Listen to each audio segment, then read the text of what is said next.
Hey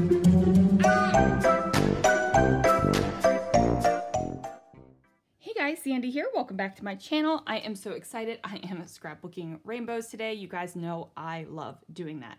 So I have a couple different products to help me do that. And I'm actually scrapbooking a photo of a rainbow. I promise there is a rainbow there. It might not pick up on the camera, but there is one there. So I have Chroma Glaze in a rainbow of colors. I also have the Painted Rainbow Stencil, the Radiant Rainbow Stamp Set, and watercolor rainbow paper. Got rainbows everywhere. I'm so excited. So let's see what I can do. So I'm going to start off by taping my stencil down to my cardstock. Now the reason why I'm doing this is because the stencil lines are thin and I don't want to get any stray media onto my cardstock. So I'm going to go ahead and take my glazes and I'm going to alternate them to figure out which colors I am going to use. So I had to Roy G. Biv my stencil right there. You could see me going that way. And I'm just going to take my Chroma Glazes and I am going to just go ahead and place them down. Now I'm using a palette knife and I am definitely going over top of the taped areas of the stencil. And that's okay. That is the whole point of it being there. It is a taped area and it's nice because I can be a little bit more messy and maybe even a little lackadaisical with my Chroma Mist, and I don't have to worry about it. So I slowly peel off the tape and also pull up the stencil, and I'm going to let that dry. I'm going to do the same thing down in the bottom corner. So if you can't tell, my photograph is a photo of a rainbow. I took it while we were driving, and I went and pulled each color of the rainbow from the watercolor rainbow paper pack.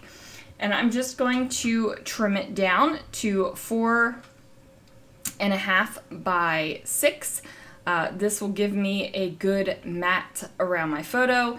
And I'm also going to go ahead and make these mats kind of messy. So you're gonna see a little bit of each color around my photograph.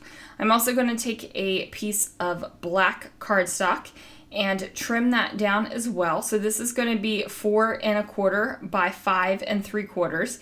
And what that is going to do is allow my photo to have a black mat around all of the color.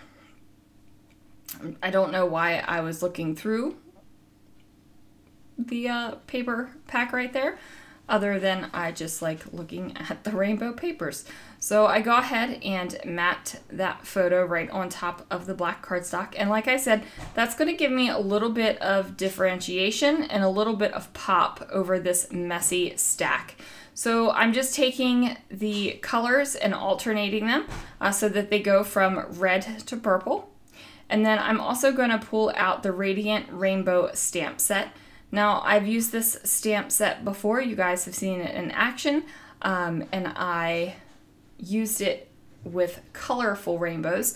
So this time I'm going to go black and white with my rainbows because I really want the decoration to pop against my rainbow stenciling and also my rainbow photo. So I'm going to go ahead and use the stamp positioner tool.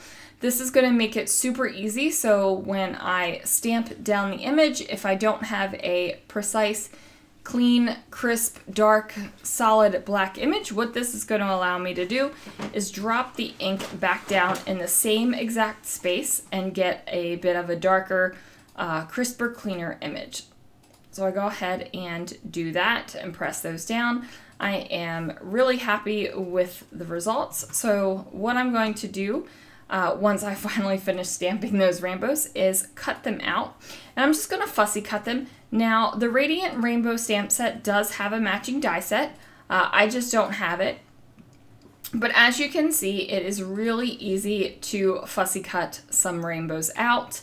You just want to make sure that the hand that is holding your scissors is not moving. You are literally just opening and closing the scissors, and you're making all of the movement with your opposite hand. So I'm going to go ahead and add a little bit of adhesive to these rainbows. And then I'm going to place them on some black cardstock. And I do this because I feel like adding the black edge of cardstock just finishes off the rainbows. So it feels kind of funky doing a black and white rainbow when they are so beautifully colored. But doing this and having that little black edge matting the black and white image, I just really think it just finishes it off and gives it a nice pop. So I'm going to stamp off some more of these rainbows right here. And again, I'm using that stamp positioner tool so that I can get nice, crisp, clean, stamped images. So I get those down, and of course I'm going to fussy cut them again. And remember, this is easy fussy cutting. They are literally rainbow shapes, you guys. Like, you don't even have to worry about it. So the one rainbow has hearts on the inside of it, so I decide to leave those hearts there. I'm not going to fussy cut so that the inside of the rainbow has an arch, but you could definitely do that.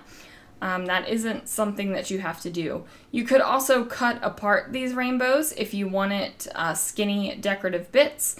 However, I liked mine all in one spot. So as you can see, I finished placing my chroma mist through my stencil, and now I have this beautiful colors right here that go from red to violet. I trimmed down my cardstock and go ahead and mat that on a black piece of cardstock as well. I figured since I was having all of these pops of black, it made sense to have my background be a black sheet of cardstock as well. I'm figuring out where I want my rainbows to go, and then I am going to figure out the rest, the final touches, right? I do try to use some washi tape. I try to use various stickers from my stash. They really just don't turn out the way I want them to. I do decide to pop up this rainbow on some fun foam, which definitely works. And then I'm like, okay, well, what if I put the rainbow on the left side instead of the right side? And honestly, guys, like, it's a hot mess. It's the Hot Mess Express. I cannot figure out for the life of me how to get my rainbows down to overlap over my stenciled area. I end up with this, and then my title feels like it's getting lost. So it's this gorgeous blue that coordinates with my rainbow, but it's not the best. So I'm going to end up pulling that off and finding something else.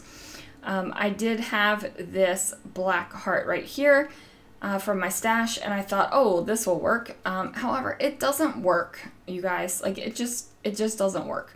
So that heart comes off, and I'm like, but you know what? I really do like the fact that there could be hearts on this page. So I take my entire layout and put it in my large stamp positioner tool, and I'm going to go ahead and stamp down some hearts.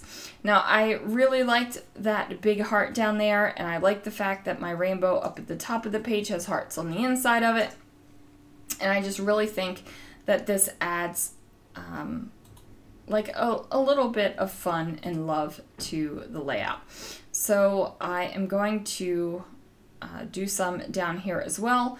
Ultimately, like I said, that large heart comes off of the layout because at this point it is distracting from the photo, and it's also distracting from the decoration I already have going on this page.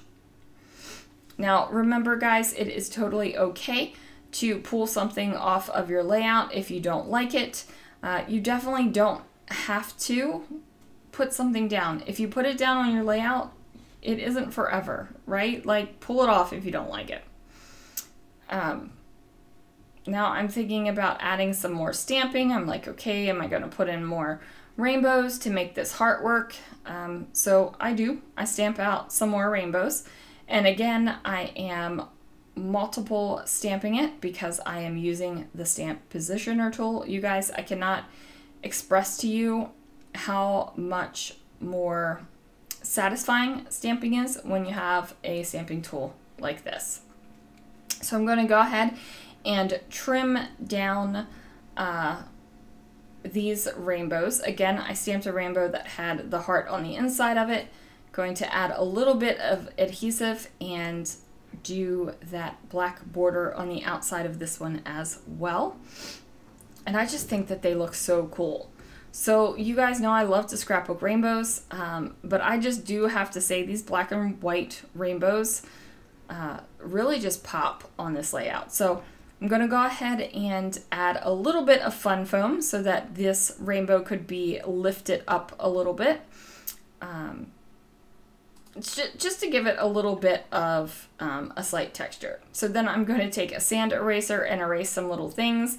I thought I was going to erase the picture, and I end up kind of really erasing that rainbow, so I filled it in with some blue. I'm going to have to reprint this photo, but there it is, you guys. Thank you so much for watching.